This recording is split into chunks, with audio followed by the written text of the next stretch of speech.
പൊതുവിദ്യാഭ്യാസത്തെ മെച്ചപ്പെടുത്തുന്നതിനായി സംസ്ഥാന സർക്കാർ നിരവധിയായ പദ്ധതികൾ തയ്യാറാക്കി നടപ്പിലാക്കുമ്പോഴും അധികൃതരുടെ അവഗണനയിൽ ഒരു നൂറ്റാണ്ട് പിന്നിട്ട കെട്ടിടത്തിലെ പരിമിതമായ സ്ഥലത്ത് പ്രവർത്തിക്കുകയാണ് മൂന്നാറിലെ ആഗ്ലോ തമിഴ് സ്കൂൾ.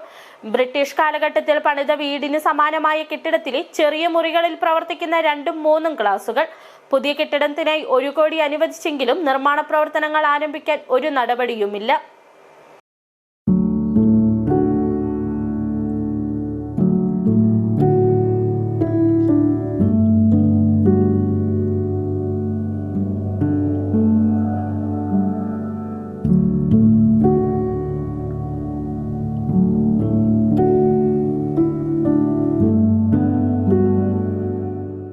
മൂന്നാറിലെ തോട്ടം തൊഴിലാളികളുടെ മക്കളുടെ വിദ്യാഭ്യാസം ലക്ഷ്യമിട്ട് 1918 ഈ സ്കൂൾ ആരംഭിക്കുന്നത്.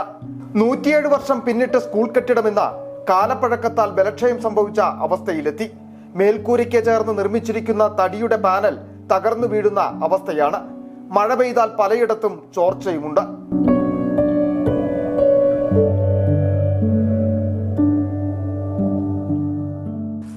ஸ்கூலில் ஒரு ப்ரோக்ராம் வைக்கணும்னா ஸ்டேஜ் எதுவும் இல்லை.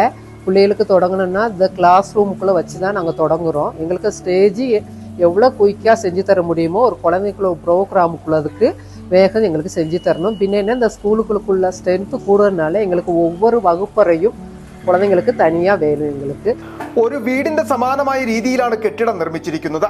ഇതിനുള്ളിലെ ചെറിയ മുറികൾ സ്ക്രീൻ വെച്ച് ഒന്നിലധികം ക്ലാസുകളായി തിരിച്ച ഈ പരിമിതമായ സ്ഥലത്താണ് വിദ്യാർത്ഥികളുടെ പഠനം. കുട്ടികളുടെ എണ്ണം വർദ്ധിച്ചതോടെ ക്ലാസ് മുറിക്കുള്ളിൽ നിന്നു തിരിയാൻ സ്ഥലമില്ലെന്ന് പറയാം. PTA-യുടെയും രക്ഷിതാക്കളുടെയും അധ്യാപകരുടെയും ആവശ്യപ്രകാരം പുതിയ കെട്ടിടം നിർമ്മിക്കുന്നതിന് 2023 പൊതുമരാമത്ത് വകുപ്പിന് നിർമ്മാണ ചുമതലയും നിർമ്മാണം നിരീക്ഷിക്കുന്നതിന് പൊതുവിദ്യാഭ്യാസ വകുപ്പ് ഡയറക്ടറെയും ചുമതലപ്പെടുത്തി. ഇതിനപ്പുറം ഒന്നും ഉണ്ടായിട്ടില്ല.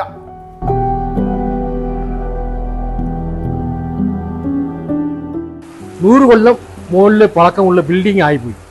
അപ്പോൾ 2023 വന്നിട്ട് പുതിയ ബിൽഡിംഗ് അനുവദിച്ച് കിട്ടിയിട്ടുണ്ട്. ഇതുവരെ അതുകൊണ്ട് പ്രവർത്തനം തുടങ്ങിയിട്ടില്ല. இருக்கிற ஸ்டூடெண்ட்ஸோட ஸ்ட்ரென்த் அனுசரித்து கிளாஸ் ரூம் பிரித்து தான் பண்ணிட்டு இருக்கிறாங்க. இந்த 1 கோடி ரூபாய் ஃபண்டு நமக்கு சாங்ஷன் ஆச்சுன்னா அந்த டபுள் மாடி பில்டிங்கும் நமக்கு கிடைச்சி போகும். 6 கிளாஸ் ரூமும் கிடைக்கல. நம்மளோட பிள்ளைகளும் நல்ல ரீதியாக இருந்து പഠിച്ചിരുവാங்க.